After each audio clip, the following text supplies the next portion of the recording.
Hello mga kababayan, welcome po kayong lahat sa Garden Reveal Summer 2024 ni Maring Kababayan. Ayan po, showing my sitaw. Marami pong bunga po mga kababayan. So ayan, nasa loob po maraming bunga at ipinakita ko sa inyo na ready to harvest na po yan. Ready to luto na po yan.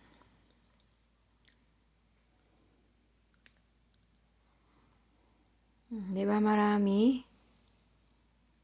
So, pinakita ko lang ang garden 1. Kasi dalawang door yan eh. Yan yung unang garden.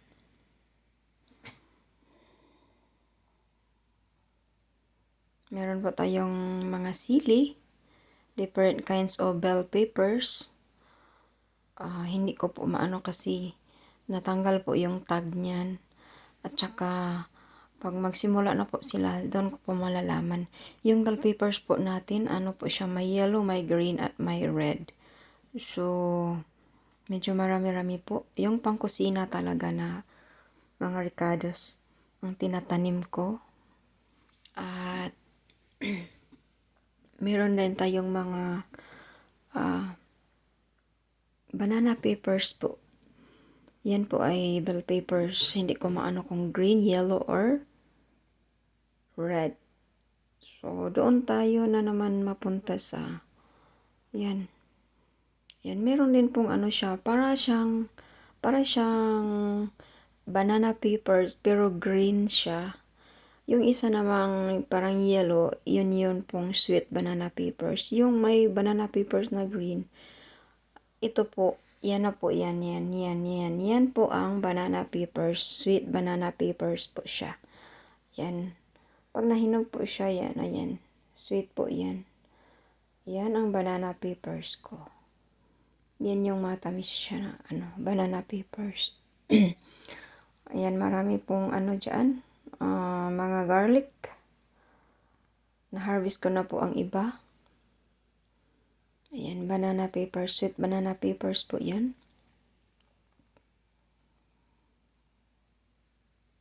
Ayan pa po, o diba? Sipag at tiyaga lang, no? Hindi na kailangang bibili. Ayan pa, marami, medyo marami-rami talaga.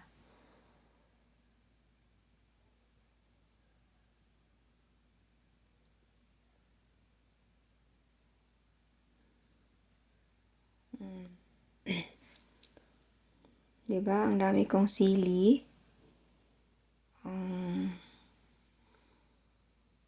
Super daming sili. Yan po ang garden 1. May sitaw, may mga sili. Yan, different kinds of peppers. Kasi yung okra ko hindi siya nagsasucess. Hindi siya nabuhay dahil sa sobrang lamig. Kaya siya.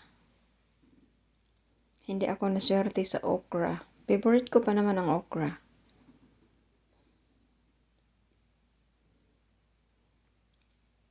Yan, dito na naman tayo sa sitaw. Yung sitaw na ito mga kababayan, ito po yung simula sa daliri ko, papunta sa shoulder ko. Yun po ang size na very long sitaw po siya. Philippine sitaw po yan.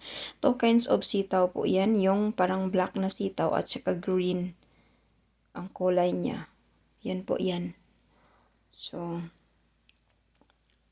ini-reveal ko lang po, pinakita ko lang po para makita po nyo. Bakit si Maring nasa kasi nasuslow down ako sa dahil po, mas mataas ang araw ko, trabaho ko sa labas ng bahay kaysa loob ng bahay. So, dito na naman tayo sa kalabasa. Yan, butternut squash po ito.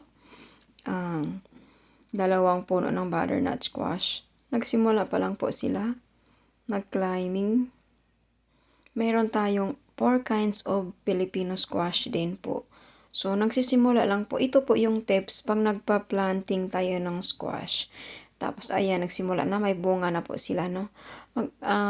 Kung maliit lang space natin, pwede nyong i-let climb up sa ibabaw. Ilagay lang po nyo ng may makaklimb po sila. Ayan, marami. medyo marami-rami na po, kasimula pa lang. So, yun po ang tips. Mag-garden tayo. Paano ba mag-garden ng maliit lang ang space para makatanim naman sa iba, hindi ma-occupy na lahat ng kalabasa sa area na yan. O, diba? Nasa taas sila nag-climbing. Nilagyan ko po sila ng climbing area, yung para maka-climb sila free. They have freedom to climb everywhere. So, ganun lang po ang tips at secret pag small space ang garden mo. Para sa akin, hindi na ito small kasi medyo malaki-laki talaga. Sipin mo nga. Buong araw ako dito pagsisimula ko. Dito ako nakatira halos. Umuwi lang ako sa bahay pag na. Para silang baby, inalaalagaan. Ayan pong door number 1. Yung garden 1, ito talaga yung pinakaunang garden. So, dahil marami po tayong tanim, gumawa po tayo ng garden number 2. Ito po yung garden number 2 ang tinanim ko po ay, ayan po siya, kamatis, may cauliflowers. Yung kamatis po natin is 7 different kinds of kamatis, tomatoes po tayo. Mayroong yung circle, mayroong oblong, mayroong pahaba, yung ganon, yung mayroong cherry tomatoes, yung mayroon ding parang squash tomatoes, yung malalaki-laki talaga siya. Inano ko talaga. At tips din, pagtanim tayo ng tomatoes para hindi sila sa ground Kasi mabigat na sila, di ba? So, doon sila sa ground, madapa sila sa ground. Kaya, lagyan din natin ng tree guard para hindi na steady lang silang nakatayo dyan. O, di ba? Nagsimula na, marami na sila, mga kababayan. Green pa lang siya. Talaga, sulit ang pagod. Ayan, yung parang coke na tomatoes na yan. Nakakaaliw, nakakatawa siya. Ang dami kaya, ang dami naman. Nagsisimula pa lang. Maganda siyang pagmasdan.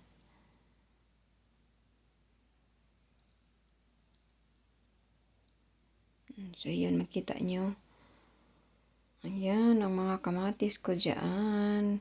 Ayan, cauliflower pa. Ito. Ayan, yung kalabasa na ito, yellow ito mga kababayan. Nalimutan ko yung pangalan. Basta, ayan, nagsimula na po siya yellow. Ito naman ang batong na ito, sitaw. Yan, nagtanim din ako ng bitter ka ba? Kain ka na ng bitter melon. Yan, ang palaya po yan mga kababayan. Inahuli po siya. Hindi masyado kasi tinutuka ng mga ibon. Ayan, isa lang po ang okra ko. Ayan, kawawa naman po. Hindi siya nabuhay kasi malamig nga. Ayan. Ayan na po. Yung alagbati ko mga kababayan. Tinuka din ng ibon. Yung mga eggplants ko. Ayan, Filipino eggplants po ito mga kababayan. Silip-silipin natin.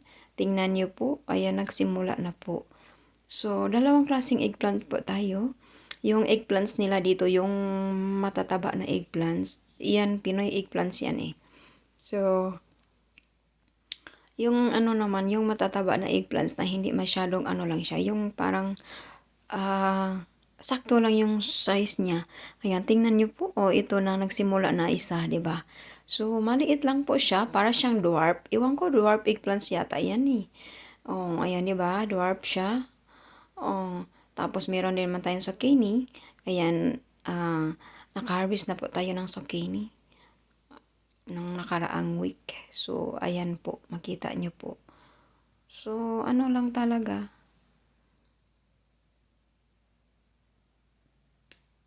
Ganon lang talaga, no? Yan po ang laman ng garden number 2. So, medyo malaki-laki ng konti ang garden ko. Kaso lang, hirap kasing alagaan, pero worth it naman ang pagod. Pag mainit talaga, parang naano ka din. Kasi sobrang init, 105 degrees, 102 degrees. So, diba? Minsan malamig, minsan mainit. Kaya ang garden, hindi consistent ang paglaki. August lang talaga nagkaroon kami ng good sunshine. Yon ang garden 2. May pinto din para hindi kainin ng mga elk. Ayan ang kamatis. Kamatis. Ayan.